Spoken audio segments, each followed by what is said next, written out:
Assalamualaikum warahmatullahi wabarakatuh.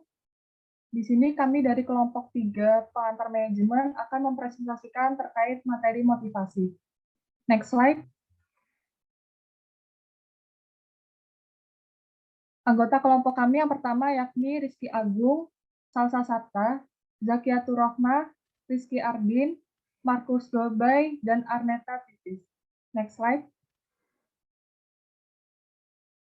Submateri yang akan kami sampaikan yang pertama yakni pengertian dan tujuan motivasi, kemudian motivasi untuk kinerja, motivasi peningkatan kinerja, motivasi dalam memahami kebutuhan masyarakat, kemudian merancang pekerjaan motivasi, manfaat motivasi, dan penerapan di perusahaan. Baik, yang pertama pengertian dan tujuan motivasi, silakan yang bertugas untuk menyampaikan. Baik, terima kasih. Di sini saya akan menjelaskan tentang pengertian dan tujuan motivasi. Kata motivasi berasal dari bahasa Latin yaitu movere yang berarti menggerakkan.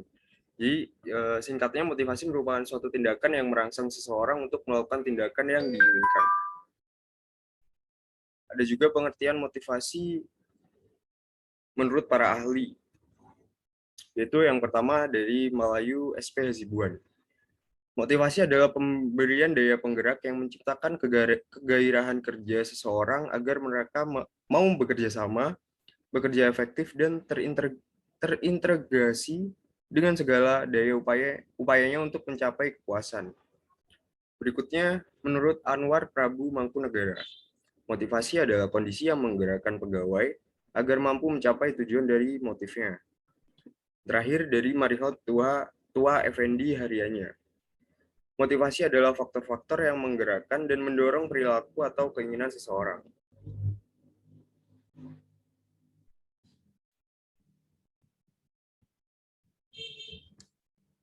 Selanjutnya yaitu tujuan motivasi. Tujuan dari motivasi adalah menggerakkan atau menginspirasi seseorang untuk memunculkan keinginan untuk melaksanakan sesuatu hingga dapat mencapai hasil dan tujuan. Tujuan motivasi menurut Melayu SP Hasibuan antara lain, yang pertama yaitu mendorong gairah dan semangat kerja bawahan. Yang kedua, meningkatkan moral kepuasan kerja karyawan. Yang ketiga, meningkatkan produktivitas kerja karyawan. Yang keempat, mempertahankan loyalitas dan kestabilan karyawan perusahaan. Yang kelima, meningkatkan disiplin dan menurunkan tingkatan absensi karyawan. Yang keenam, menciptakan suasana dan hubungan kerja yang baik. Yang ketujuh, meningkatkan kreativitas dan partisipasi karyawan. Yang kedelapan, meningkatkan kesejahteraan karyawan. Dan yang terakhir, yaitu mempertinggi rasa tanggung jawab karyawan terhadap tugas-tugasnya. Baik, yang selanjutnya yaitu motivasi untuk kinerja. Terdapat beberapa cara untuk meningkatkan motivasi kerja karyawan, yaitu yang pertama, membangun lingkungan kerja yang menyenangkan.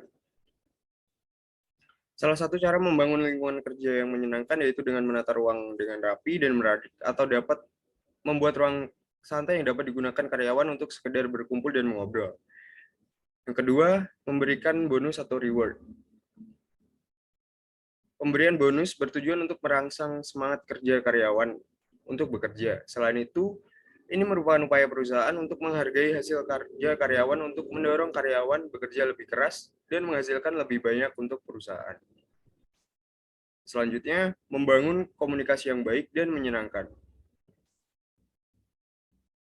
Menciptakan komunikasi yang baik membuat karyawan lebih produktif dalam bekerja. Dan sebaliknya, komunikasi yang buruk dapat membuat karyawan tidak nyaman serta dapat menimbulkan konflik dalam perusahaan. Selanjutnya, terbuka terhadap masukan. Setiap karyawan memiliki masukan untuk membuat perusahaan lebih berkembang. Dalam hal ini, manajer harus terbuka terhadap masukan yang diberikan oleh karyawan agar mereka merasa dihargai. Dengan demikian, karyawan akan lebih antusias menjalankan tugas dan tanggung jawab mereka karena merasa memiliki pemimpin yang bijaksana dan mau mendengarkan karyawannya. Selanjutnya yaitu membuat program training untuk meningkatkan potensi karyawan. Karyawan pasti mempunyai potensi terpendam dalam dirinya.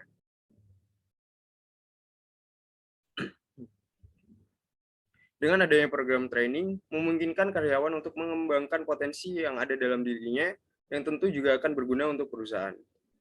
Selanjutnya, melakukan kegiatan di luar untuk mempererat hubungan antar karyawan. Melakukan kegiatan outing dapat meningkatkan memotivasi kerja karyawan. Ini juga dapat mempererat hubungan antar karyawan sehingga karyawan akan merasa nyaman waktu kembali bekerja. Dan yang terakhir, menjadi panutan yang baik bagi karyawan. Seorang manajer harus menjadi pemimpin dan panutan yang baik untuk karyawannya. Dengan demikian, karyawan akan menjadikan manajer sebagai role model mereka, dan mereka akan terus bekerja di bawah perusahaan dan mengikuti jejak pemimpinnya. Cukup dari saya kembalikan ke moderator. Oke, berikutnya 3 motivasi peningkatan kinerja karyawan. A. Deskripsi tugas atau deskripsi pekerjaan atau job description. B. Program pendidikan dan pelatihan. Oke, baik. 1. Upaya peningkatan kinerja karyawan. A. Deskripsi tugas atau deskripsi pekerjaan atau job description pada dasarnya adalah suatu dokumen tertulis dan digunakan sebagai paduan kerja bagi karyawan ataupun staf pada jabatan tertentu, yang mana berisi gambaran tugas-tugas yang harus dikerjakan oleh karyawan dan jabatan itu, serta menggambarkan kependudukan karyawan tersebut dalam organisasi. Kemudian yang B adalah program pendidikan dan pelatihan. Sebagai upaya peningkatan kinerja dari para karyawan, di bawah rentang kendalinya, setiap manajer selalu pemimpin dan masing-masing departemen sudah seharusnya mengajukan identifikasi kebutuhan pendidikan dan pelatihan atau diklat selama 1 tahun ke depan. Dasar dari pengajuan identifikasi kebutuhan diklat ini tentu saja diambil dari hasil penilaian terhadap para karyawan, bahwa hanya itu selama periode 1 tahun. Oke, next slide berikut.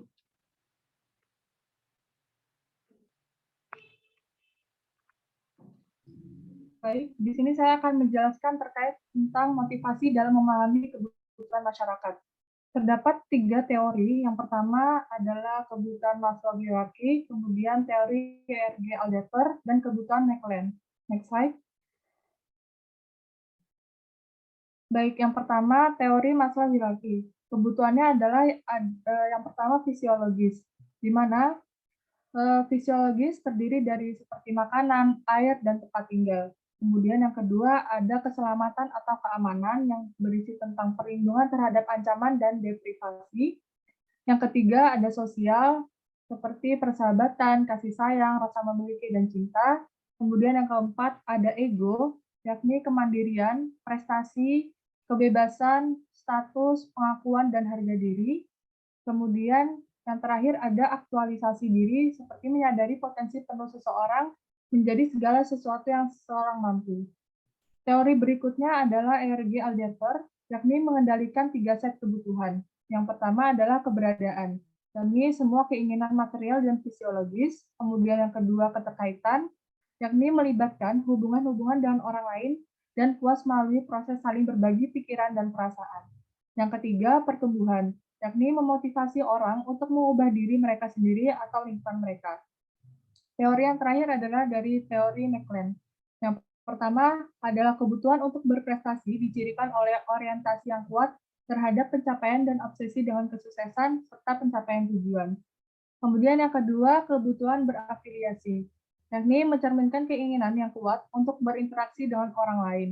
Dan yang terakhir, kebutuhan akan kekuasaan, adalah keinginan untuk mempengaruhi atau mengendalikan orang lain. Bisa di next slide. Silakan yang bertugas dan Baik, di sini saya akan menjelaskan tentang merancang pekerjaan yang memotivasi. Motivator intrinsik serta motivator ekstrinsik itu penting. Dalam pekerjaan dapat memberi penghargaan baik secara ekstrinsik maupun intrinsik. Penghargaan ekstrinsik diberikan kepada orang-orang oleh bos, perusahaan, atau orang lain.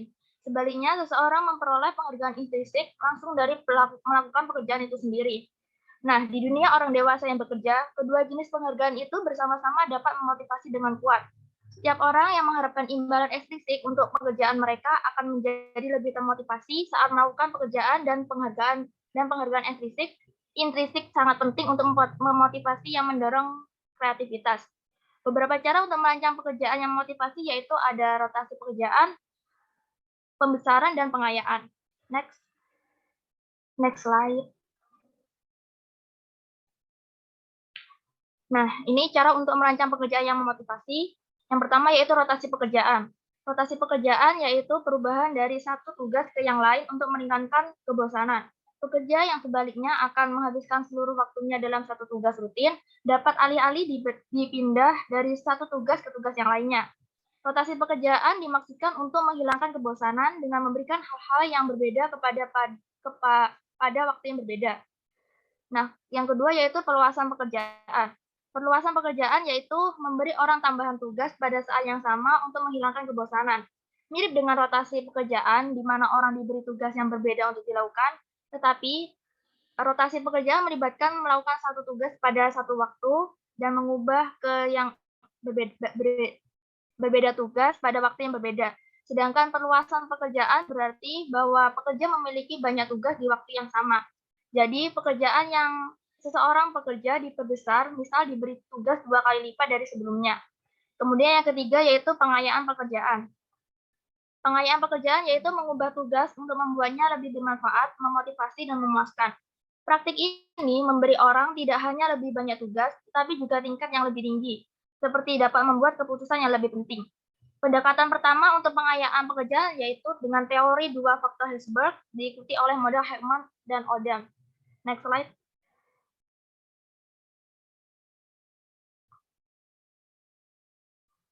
Nah, ini penjelasan dari teori 2 faktor Herzberg dan model desain pekerjaan Heckman dan Oldham. Yang pertama yaitu teori 2 faktor Herzberg. Teori 2 faktor Freddy Herzberg membedakan antara dua kategori besar faktor yang mempengaruhi orang dalam pekerjaan mereka. Dua faktor tersebut adalah faktor higien atau ekstrinsik dan faktor motivator atau intrinsik. Menurut Herzberg, kunci kepuasan kerja yang sebenarnya adalah pada faktor kategori kedua yaitu motivator. Motivator menggambarkan pekerjaan itu sendiri. Motivator adalah sifat dari pekerjaan itu sendiri, tanggung jawab pekerjaan yang sebenarnya. Ketika faktor-faktor ini hadir, pekerjaan keduanya memuaskan dan memotivasi bagi kebanyakan orang. Nah, Herzberg adalah pelopor di bidang desain pekerjaan. Ia telah membuat beberapa kontribusi penting. Yang pertama yaitu teori Herzberg menyoroti perbedaan penting antara penghargaan ekstrinsik atau higien dan penghargaan motivator. Yang kedua yaitu mengingatkan manajer untuk tidak hanya mengandalkan faktor ekstrinsik untuk memotivasi pekerja, tetapi juga untuk fokus pada penghargaan intrinsik juga. Kemudian yang ketiga yaitu mengatur panggung untuk teori-teori selanjutnya, seperti model Heckman dan Oldham, yang menjelaskan lebih tepatnya bagaimana manajer dapat memperkaya pekerjaan orang. Kemudian model desain pekerjaan Heckman dan Oldham. Mengikuti pekerjaan Herzberg, Heckman, dan Oldham mengusulkan model desain pekerjaan yang lebih lengkap. Pekerjaan yang dirancang dengan baik mengarah pada motivasi tinggi, kinerja berkualitas tinggi, kepuasan tinggi, serta ketidakhadiran dan pergantian yang rendah. Tabel model desainnya dapat dilihat di PPT. Dari bagian tersebut dapat dilihat hasil ini terjadi ketika orang mengalami 3 keadaan psikologis kritis yang ditunjukkan di dalam kolom yang tengah.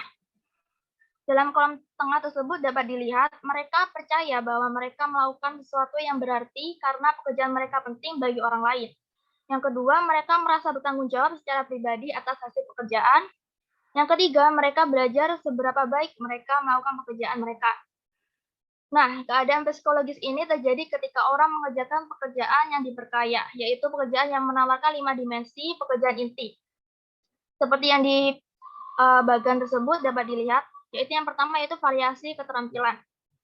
Aktivitas pekerjaan yang berbeda yang melibatkan beberapa keterampilan dan bakat. Setelah menambahkan variasi keterampilan ini, karyawan akan lebih puas dengan pekerjaan mereka. Kemudian yang kedua yaitu identifikasi tugas, yaitu penyelesaian seluruh bagian pekerjaan yang dapat diidentifikasi. Yang ketiga, signifikasi tugas, yaitu sebuah dampak penting dan positif pada kehidupan orang lain. Yang keempat, otonomi, yaitu kemandirian dan keleluasaan dalam mengambil keputusan.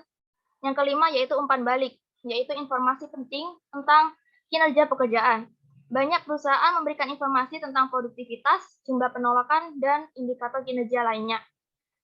Pengayaan pekerjaan yang paling efektif meningkatkan kelima dimensi inti adalah kekuatan kebutuhan pertumbuhan seseorang, yang akan membantu menentukan seberapa efektif program pengayaan pekerjaan tersebut. Pertumbuhan kebutuhan kekuatan adalah sejauh mana seorang individu menginginkan perkembangan pribadi dan psikologis. Pengayaan pekerjaan akan lebih berhasil bagi orang-orang dengan pertumbuhan tinggi membutuhkan kekuatan. Next slide.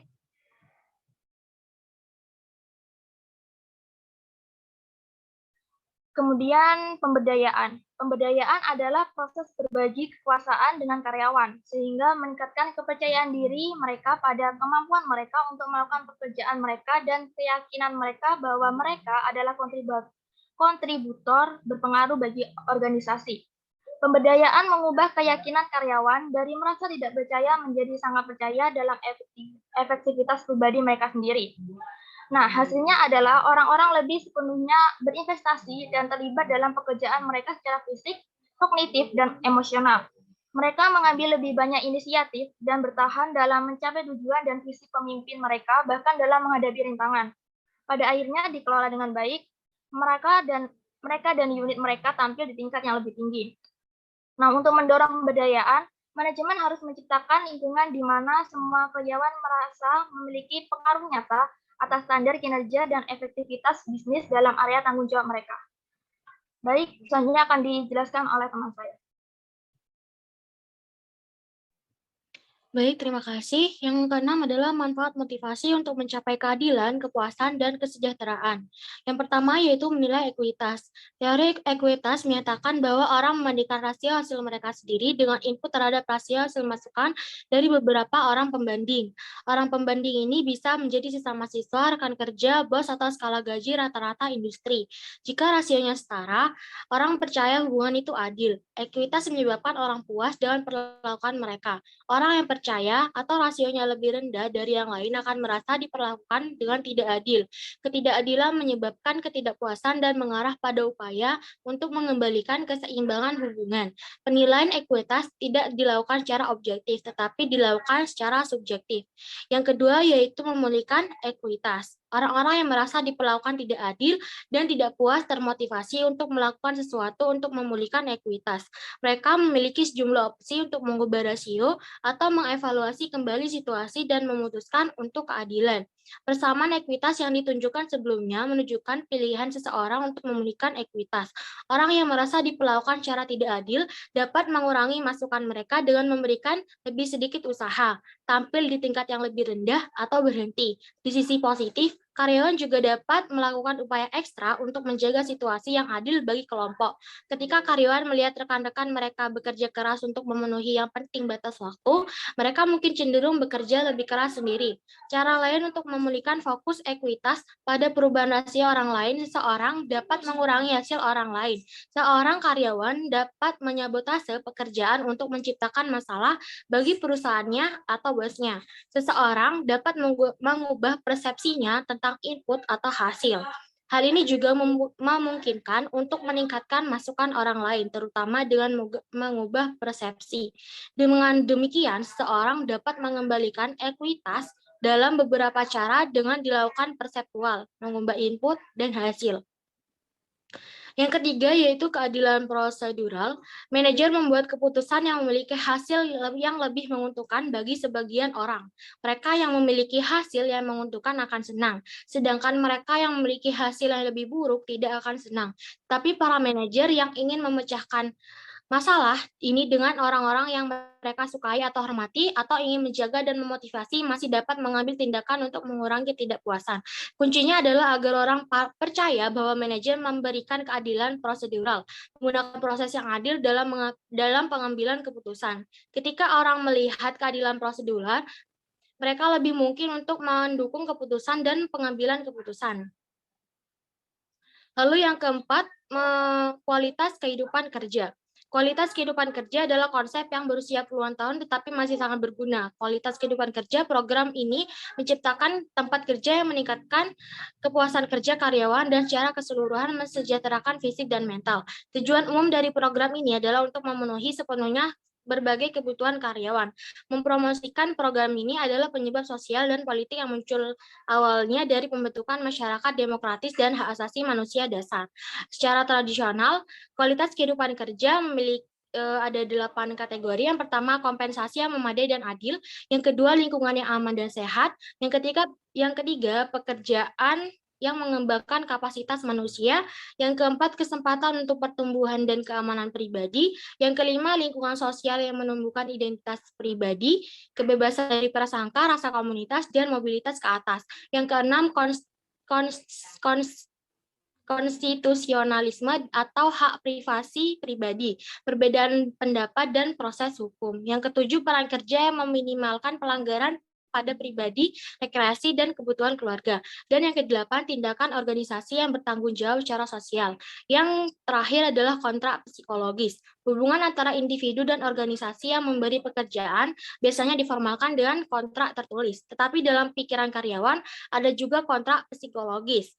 Kontrak ini apakah itu dipandang sebagai ditegakkan atau dilanggar dan apakah para pihak percaya satu sama lain atau tidak memiliki implikasi penting bagi kepuasan dan motivasi kerja karyawan dan efektivitas organisasi. Secara historis di perusahaan besar, hubungan kerja stabil dan dapat diprediksi. Tetapi merger, PHK, dan gangguan lainnya merobek kesepakatan lama. Sebagai salah satu eksekutif menempatkan harus memberi jalan kepada realitas apa yang ada dan apa yang akan terjadi. Dasar yang digunakan dari organisasi yang dikelola secara tradisional adalah bahwa karyawan diharapkan untuk setia dan pengusaha akan memberikan pekerjaan yang aman. Tapi sekarang yang kontra implisit berjalan seperti jika orang tinggal lakukan pekerjaan mereka sendiri ditambah seseorang yang melakukan hal-hal tambahan seperti berpartisipasi dalam tugas memaksa, perusahaan akan mencoba untuk memberikan pekerjaan, memberikan gerakan yang dipedulikannya, dan terus memberikan gaji yang kurang lebih sama. Next.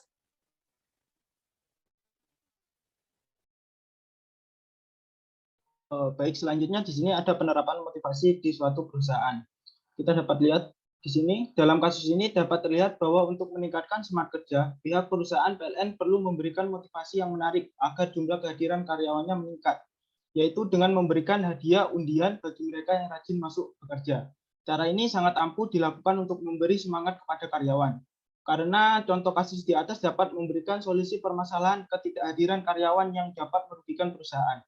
Karena ketidakhadiran karyawan dapat merugikan penghasilan perusahaan, lebih baik perusahaan memberikan uang lebih untuk karyawan agar semangat bekerja.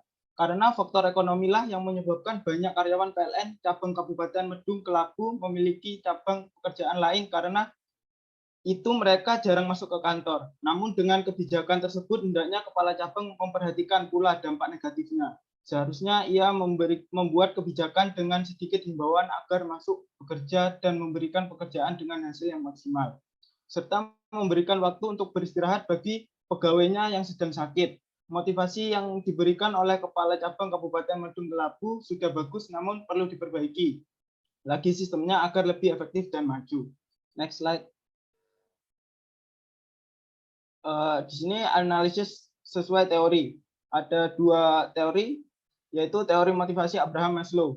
Menurut Abraham Maslow, setiap manusia mempunyai needs, kebutuhan, dorongan, intrinsik, dan ekstrinsik faktor, yang pemunculannya sangat tergantung dari kepentingan individu. Dapat dilihat bahwa dalam contoh kasus tersebut berkaitan dengan teori Maslow, karena di dalamnya menggambarkan kebutuhan setiap individu akan ekonomi. Oleh karena itu, mereka jarang masuk ke kantor karena memiliki cabang pekerjaan lain. Namun setelah mereka diberikan motivasi berupa undian hadiah, mereka rajin bekerja dan masuk ke kantor setiap hari karena mereka kebutuhannya akan terpenuhi jika ia mendapatkan undian hadiah tersebut. Untuk yang kedua, teori faktor Herzberg. Ada 2 jenis faktor yang mendorong seseorang untuk berusaha mencapai kepuasan dan menjauhkan diri dari ketidakpuasan. 2 faktor itu disebutkan faktor ekstrinsik dan faktor motivator atau intrinsik. Jika dilihat dari teori Herzberg dalam contoh kasus tersebut, maka dapat dilihat bahwa terdapat 2 faktor ekstrinsik dan intrinsik dalam diri individu. Faktor ekstrinsik yaitu mereka memiliki cabang pekerjaan yang berdampak kehadiran yang tidak menyeluruh dikarenakan mengejar kebutuhan ekonominya. Saya kembalikan ke moderator. Baik, bisa di next slide. Sekian penjelasan materi yang dari kami sampaikan. Terima kasih.